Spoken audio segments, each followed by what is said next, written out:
पिछली श्रृंखला में हमने जयशंकर प्रसाद पर विचार किया और यह जाना कि जयशंकर प्रसाद छायावाद के श्रेष्ठ कवि हैं और इन्होंने अपनी रचनाओं में भारत के विगत गौरव को वर्णित किया है, अर्थात भारत के विगत गौरव का वर्णन किया है।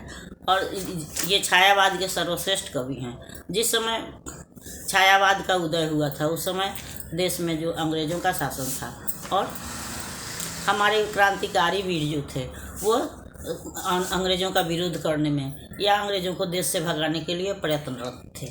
और हम यह भी जानते हैं कि साहित्य जो होता है वह समाज का दर्पण होता है, अर्थात साहित्यकार जो है वह समाज में घट रही घटनाओं से अपने को अलग नहीं कर सकता। तो यही कारण है कि प्रसाद पंत, निराला आदि कवियों ने अपनी रचनाओं के माध्यम से हमारे क्रांतिकारियों में उत्साह भरने का प्रयत्न किया। अपनी रचना के माध्यम से हमारे विगत इतिहास को उनके सम्मुख प्रस्तुत किया या यह बताने का प्रयत्न किया कि हम प्रारंभ से ही दबे कुचले नहीं थे, बल्कि हमारा अतीत जो है वह स्वर्णिम था और अगर हम प्रयत्न करेंगे तो फिर उस गौरव को हम प्राप्त कर सकते हैं। हमें निराश होने की आवश्यकता नहीं है। और इसी भावना से प्रेरित होकर के जयशंकर प्रसाद ने इतिहास का सहारा लेकर के स्कंदगुप्त, चंद्रगुप्त, ध्रुवस्वामिनी, लहर आदि की रचनाएं की। उन्होंने उपन्यास, कहानी, कविता सभी तरह की रचना, निबंध है, सभी तरह की रचनाएं की। लेकिन प्रसिद्धि उनको उनके कामायनी से मिली।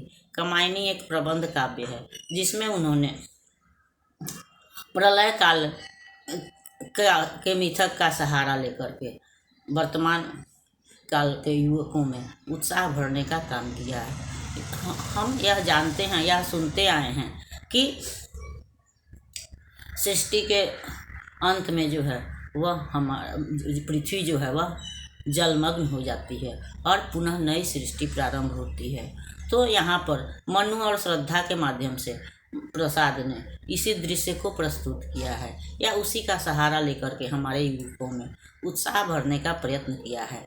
जब चारों ओर के जल प्रलय से निराश, हताश मनु जिस समय हिमालय पर बैठे हुए निराशा के अंधकार में डूबे हुए हैं, विषादग्रस्त हैं, उसी समय कहीं से घूमते घूमते श्रद्धा आती है और उनके मन में आशा का संचार करती है या उन्हें सृष्टि के लिए प्रयास उत्साहित करती है, जीवन में आगे बढ़ने का संदेश देती है। और हमारी रचना भी उसी से उद्धृत है, कामायनी से ही उद्धृत है, जिसमें कि श्रद्धा जो है वह मनु से अपना परिचय देते हुए कहती है या श्रद्धा के माध्यम से प्रसाद ने कहिए तो नारी की महत्ता को भी प्रतिपादित किया है, यानी नारी के महत्व को भी बताया है। श्रद्धा मनु से कहती है कि मैं जिस निराश विषाद में डूबे हुए मनुष्य के लिए आशा की किरण हूँ, मैं बसंत ऋतु की शीतल हवा हूँ। या हम ऐसे भी कह सकते हैं कि जब पुरुष को चारों तरफ से निराशा मिलती है या थका हारा पुरुष जब नारी के सानिध्य में आता है, नारी के पास आता है, तो उसके मन को शांति मिलती है या नारी जो है उसको प्रेरणा देती है। चाहे उसका रूप माँ का हो, बहन का हो, बेटी का हो, पत्नी का हो, रूप चाहे जो भी हो, लेकिन पुरुष को सहारा स्त्री के पास ही आकर मिलता है। और इसका सबसे अच्छा उदाहरण हम देख सकते हैं कि हमको सबसे ज़्यादा आराम, सबसे ज़्यादा शांति माँ के पास मिलता है। अगर पत्नी हमें प्रेरणा देती है तो माँ के सानिध्य में, माँ के पास में हमको शांति मिलती है, मन को शीतलता, कहीं से भी थके हारे अगर हम माँ के पास पहुँचते हैं तो हमारे अंदर शांति महसूस होती है। तो इस नारी के महत्व को या मनुष्य के इस भावना को प्रसाद ने अपनी रचना का विषय बनाया या कामायनी के माध्यम से उन्होंने निराश, हताश क्रांतिकारियों को में यह संदेश दिया कि निराश होने की आवश्यकता नहीं है, इस संघर्ष को जारी रखना है, अंततः हमको सफलता मिलेगी। प्रस्तुत रचना में श्रद्धा अपना परिचय देते हुए कहती है, तुमुल कोलाहल कलह में मैं हृदय की बात रे मन। जब चारों तरफ कोलाहल हो, शोरगुल हो, हल्ला हो या परिस्थितियां हमारे विपरीत हों, वैसी स्थिति में श्रद्धा क्या है, आशा क्या है, वो हमारे मन की बात है। तो जब हम चारों तरफ बेचैन, चारों तरफ शोरगुल रहता है, तो हम थोड़ी शांति चाहते हैं, थोड़ा आराम चाहते हैं, और यही भावना जो है वो हमारी श्रद्धा है। और यह आशा, जब हमारे मन में आशा जगती है, निराशा में भी जब आशा का प्रकाश फैलता है, तो हमको हल्की शांति मिलती है। और यह भी सच है कि जब हम बहुत निराश होते हैं, तो कहीं ना कहीं से हमको आशा की एक किरण दिखाई पड़ ही जाती है। प्रसाद ने इसी तथ्य को उजागर किया है। विकल होकर नित्य चंचल, खोजती जब नींद के पल, चेतना थकसी रही तब मैं मलय की बात रे मन। जब हम चारों तरफ से, विकल का मतलब बेचैन है, तो हमारा मन जब बेचैन हो जाता है, चंचल हो जाता है, हमारे अंदर स्थिरता नहीं रहती है। या हमारे से मतलब यहाँ पुरुष वर्ग से भी है कि मान लीजिए कि जब पुरुष चारों ओर से निराश हो जाता है या उसका मन बेचैन हो जाता है, कहीं स्थिरता नहीं रहती है, हमारा मन थक जाता है, और तब हम चाहते हैं कि हम थोड़ा सा सो लें, कहीं से हमको थोड़ी सी शांति मिल जाए। तो वैसी स्थिति में श्रद्धा क्या है, आशा क्या है, तो वह मलय पवन के समान है। जिस समय हमको गहरी नींद आ रही हो, हम थके हुए हों, हमारा मन सोने के लिए बेचैन हो, उस समय अगर कहीं शीतल सुगंधित ठंडी हवा चलने लगे, तो जितनी अच्छी नींद आती है, वह नींद, वह आराम, वही भावना जो है वह श्रद्धा है, आशा है। चिर विषाद विलीन मन की, इस व्यथा के तिमिर बन की, मैं उस आशी ज्योति रेखा, कुसुम विकसित प्रात रे। मैं क्या हूँ, श्रद्धा क्या है, तो हमारे मन में जो अस्थायी रूप से विषाद, दुख, निराशा जो घर कर गया है, तो मैं उस दुख के अंधेरे बन का, तिमिर का मतलब अंधेरा है, वन है, व्यथा दुख है, तो मैं हमारे मन में, हमारे हृदय में जो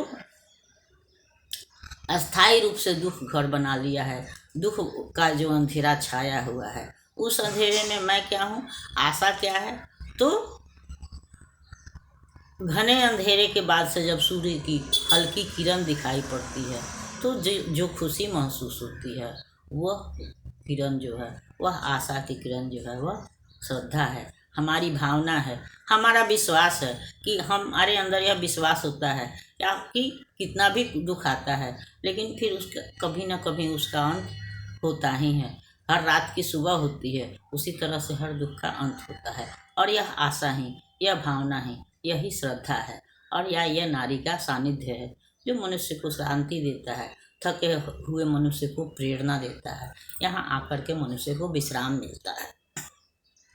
जहाँ मरु ज्वाला धधकती, चात की कन को तरसती, उन्हें जीवन घाटियों की मैं सरस बरसात रे।